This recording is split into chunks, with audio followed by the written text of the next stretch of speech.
నిర్మల్ జిల్లా పట్టణ సమగ్ర అభివృద్ధి కోసం ఎమ్మెల్యే మహేశ్వర్ రెడ్డి ప్రత్యేక చొరవతో మంజూరు చేయించిన 15 కోట్ల రూపాయల నిధుల మళ్లింపుపై వివాదం రేగుతుంది.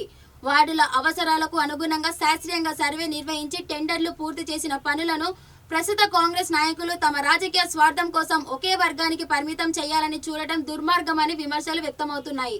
ప్రజాధనాన్ని వివక్ష పూరితంగా పక్కదారి పట్టించే ఇటువంటి కుట్రలను తీవ్రంగా ఖండిస్తున్నామని, అభివృద్ధి అందరికీ సమానంగా అందాలని స్థానిక నేతలు డిమాండ్ చేశారు. మొట్టమొదటిసారిగా నరేంద్ర మోడీ గారు మహేశ్వర్ రెడ్డి గారి కృషి ఫలితంగా నిర్మల్ పట్టణాన్ని మున్సిపాలిటీని అమృత్ పథకంలో చేర్చారు. కేవలం డ్రింకింగ్ వాటర్ కి పైప్ లైన్లకు పైసలు ఇస్తామని చెప్పి 63 కోట్ల రూపాయలు శాంక్షన్ తీసుకురావడం జరిగింది.